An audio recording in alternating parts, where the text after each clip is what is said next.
Students of CBSE board class 10th class 12। बच्चों, आज बहुत इंपॉर्टेंट इंफॉर्मेशन आप सबके साथ शेयर करने जा रही हूँ, विच इज कि क्या कॉपी चेकिंग डिफिकल्ट लेवल पे हो रही है, क्या लीनियंसी बढ़ती जा रही है, किस तरीके से कॉपी चेकिंग हो रही है और क्या सीबीएसई में बच्चे फेल भी होते हैं। इन सारी बातों पे आज डिस्कस करने वाले हैं। सीबीएसई ने जो लास्ट 5 years के रिजल्ट आप देखो, मार्क्स देखो, तो शुरू के 3 साल तो परसेंटेज पासिंग के बढ़े, लेकिन लास्ट 2 years से जब से कॉम्पिटेंसी बेस्ड क्वेश्चंस के परसेंटेज बढ़े हैं, सीबीएसई का रिजल्ट में थोड़ा सा डिप आ गया है। And based on that dip CBSE is trying hard कि बच्चों के मार्क्स बढ़े, बट ऑन कॉन्ट्रारी क्वेश्चन का लेवल काफी डिफिकल्ट आ गया। आप क्लास 12th में देखें तो इधर इट वाज फिजिक्स और केमिस्ट्री और mathematics, every subject was quite difficult, lengthy, some of the questions were out of the syllabus. तो इन दैट सिचुएशन अगर सीबीएसई ग्रेस मार्क्स नहीं देगी तो बच्चों के लिए पास होना मुश्किल हो जाता है। तो इसीलिए बच्चों सीबीएसई ने 5 मेजर चेंजेस किए हैं, जो कि मैंने प्रीवियस वीडियो में दिखाया हुआ है कि what were the major changes जो सीबीएसई ने अपनी कॉपी चेकिंग प्रोसेस में की है। फर्स्ट ऑफ ऑल, हर टीचर को एक आंसर बुक मिलती है, प्लस उसको ये बताया जाता है कि लीनियंसी बढ़ती जाए। उसके अलावा टोटल 4 टीचर्स होते हैं जो आपकी कॉपी चेकिंग करते हैं। एक ही कॉपी को 4 लेवल पे चेक किया जाता है। नंबर ऑफ टीचर्स जो एक दिन में कॉपी, नंबर ऑफ पेपर्स जो एक टीचर यूज करते हैं वो that is only 20 answer sheets, उससे ज्यादा नहीं होता। हर लेवल पे कुछ कुछ नंबर बढ़ाए जाते हैं, बट द ओनली ड्यूटी जो आपकी बनती है वो होती है अटेम्प्ट के नंबर लेना। कुछ गलतियां बच्चे करते हैं जिसकी वजह से पेपर में मार्क्स कटते हैं। स्टूडेंट्स इन सब चीजों का ध्यान रखना चाहिए। क्या हो सकती है वो गलती? जैसे साइंस का पेपर है ना, तो डायग्राम देखो, मार्क्स तो टीचर देगा depending on the mood also ना। आप अगर बहुत गंदा डायग्राम बनाकर तो थिंग्स आर नॉट क्लियर। जो बायोलॉजी वगैरह के डायग्राम होते हैं that should be very clear. तो क्लियर नहीं होता है तो वहां पर टीचर मार्क्स काट भी सकते हैं। ठीक है, प्रॉपर तरीके से लेबलिंग नहीं की है। कई बार डायग्राम वाले क्वेश्चंस में अच्छे अंक बच्चे नहीं प्राप्त कर पाते। देखो, एक टीचर से दूसरे, दूसरे से तीसरे, तीसरे से चौथे जाते जाते आपके नंबर बढ़ तो जाते ही है, बट कभी कभार ये भी हो सकता है कि नहीं बढ़े क्योंकि डायग्राम वाज सो डर्टी, बिल्कुल ही समझ नहीं आ रहा था, अनक्लीन, और आप पास हो रहे हैं, आपके नंबर ठीक ठाक आ गए, तो फिर ऐसा हो सकता है कि टीचर वहां पर नंबर ज्यादा ना दे। ठीक है, इंग्लिश जैसे सब्जेक्ट्स में जो आप ऑलरेडी दे चुके हैं, जैसे कॉमा है, फुल स्टॉप है, स्पेलिंग एरर है, वहां पर टीचर थोड़े नंबर काटते हैं। तो इन सब चीजों में आपको गलती नहीं करनी चाहिए। बहरहाल अगर मैथ्स देखा जाए तो जल्दबाजी में कई बच्चे क्या करते हैं, माइनस प्लस का ध्यान नहीं रखते, बिल्कुल नहीं रखते अलजेब्रा में। उसके बाद रूट्स, स्क्वायर रूट सब में बिल्कुल गड़बड़ हो जाते हैं। या फिर अगर हम कहें कि मैथ्स और हिंदी, हिंदी की बात करें तो मैथ्स में तो प्लस माइनस से दिक्कत होती है बच्चों को। हिंदी में मात्राओं का ध्यान नहीं रखते, मात्राओं के ध्यान न रखने की वजह से हिंदी में मार्क्स कटने के चांसेस बनते हैं। जल्दी से बस आंसर फटाफट लिख डालते हैं बच्चे। तो थोड़ा पैटर्न और फॉर्मेट का भी ध्यान रखना पड़ता है, क्योंकि इन्हीं जगहों पे नंबर कटते हैं। कई बार तो स्टूडेंट इतनी हड़बड़ी में होते हैं कि पेपर के जो आपके इंस्ट्रक्शंस होते हैं वही नहीं पढ़ते हो आप, और सेक्शन में जो निर्धारित क्वेश्चन सॉल्व करने होते हैं उससे कम करके चले आते हो आप। तो सबसे पहले इंस्ट्रक्शन देखना भी जरूरी है। वैसे format is very much fixed, आप जानते हो। इसका अंदाजा उन्हें लगता है जब, मतलब उन्हें तब पता चलता है कि बहुत क्वेश्चन बच गए जब टाइम कम बचता है। तो परफॉर्मेंस बेहतर करने के लिए इन सब चीजों की आपको जरूरत पड़ेगी, इन सब चीजों का ध्यान रखना पड़ेगा। और सबसे इंपॉर्टेंट है, अगर आपको नंबर चाहिए तो टेक अटेम्प्ट्स, प्रॉपर अटेम्प्ट्स की जरूरत होती है।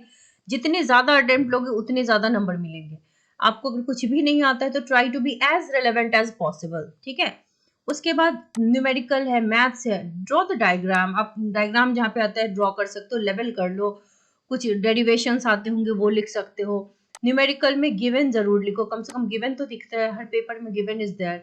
देन फॉर्मूला याद होती है तो फॉर्मूला लिखिए। दीज आर द स्टेप्स, क्योंकि मैथमेटिक्स में स्टेप मार्किंग होती है। Then is your calculation and then is the final result. तो ये सारी चीजें करनी बहुत जरूरी है। अगर आपने अपनी शीट एम्प्टी छोड़ी है, if the answer sheet is blank, ठीक है, या क्वेश्चन में आपने जो लिखा है पूरा ही गलत लिखा है, टोटली एब्सर्ड है, मतलब कुछ भी मार्क्स देने के लायक रेलेवेंट नहीं है, तो यहाँ पर बच्चे, ऐसे बच्चों की कंपार्टमेंट आती है। एंड मैक्सिमम टू मैक्सिमम जो पासिंग परसेंटेज जाएगा वो 95 जाएगा। 5% बच्चों की कंपार्टमेंट तो फिर भी आती है। तो इन सब चीजों का ध्यान रखना बहुत जरूरी है। Like paper presentation, it should be nice, जो सीबीएसई का फॉर्मेट है आपको पता होना चाहिए। हाईलाइट योर कीवर्ड्स, अपने वर्ड लिमिट्स का बिल्कुल ध्यान रखिए। जब भी आंसर लिखो पॉइंट वाइज लिखो, सेक्शन जो है उसको क्लियरली आप मेंशन कीजिए। जो 12th क्लास का पेपर था या इवन 10th में ही मैं बच्चों के कमेंट्स देख रही हूँ, जो भी पेपर्स अभी तक आए हैं they are not that good जितना एक्सपेक्ट करते पेपर। सभी पेपर्स लेंदी गए हैं, टाइम टेकिंग गए हैं। तो बेटा ऐसे में सीबीएसई इतनी हार्श नहीं है, कॉपी चेकिंग वो बहुत लीनियंटली करती है। बट जब आप कुछ नहीं लिखते हो या बिल्कुल ही गलत लिखते हो तभी वो मजबूर होते हैं आपके नंबर काटने पे। आपके लिए मॉडरेशन पॉलिसी है। मॉडरेशन पॉलिसी इसलिए लगाई गई है ताकि बच्चों के मार्क्स बढ़ सकें थोड़े से। अगर सीबीएसई की तरफ से गलती हुई है, क्वेश्चन पेपर डिफिकल्ट आ गया है, तो वहां पर डिस्पैरिटी नहीं बढ़ती जाएगी। या कोई एक सेट बहुत इजी आ गया और बाकी दो सेट डिफिकल्ट है, तो वहां पर वो दे हैव अ फॉर्मूला जिसके अकॉर्डिंगली वो आपके नंबर बढ़ाते हैं। तो आप लोगों को अगर आप लिख पा रहे हो, बहुत से कमेंट्स पढ़ती हूँ मैं, तो अगर आप लिख पा रहे हो तो टेंशन मत लो। कल 12th क्लास की मैथ्स का एग्जाम था, सो ऑलमोस्ट जो क्वेश्चंस देख रही हूँ मैं बच्चों के जो डाउट्स हैं, paper was difficult, yes paper was lengthy, I have seen that paper lengthy and fair chances है बेटा कि मॉडरेशन लग जाएगी।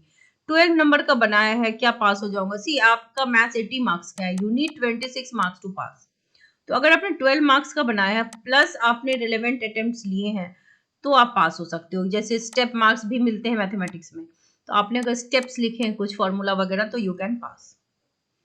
23-24 तक खींच दिया है आपने। अगर आपने 23-24 तक खींच दिया, अब आपको फिर भी 26 नंबर चाहिए, तो प्लस अटेम्प्ट लिया होगा तो बेटा 100% पास हो जाओगे।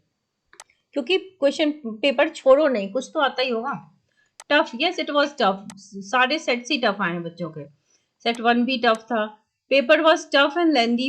यस बेटा, सीबीएसई को तो अब हर दिन हर सेंटर से इंफॉर्मेशन जा रही है, सो दे आर वेल अवेयर कि आपके साथ क्या हुआ है। कुछ चाहे आपका फिजिक्स पेपर रहा हो, फिजिक्स पेपर में तो ग्रेस भी मिल रहा है, मॉडरेशन भी मिल रहा है।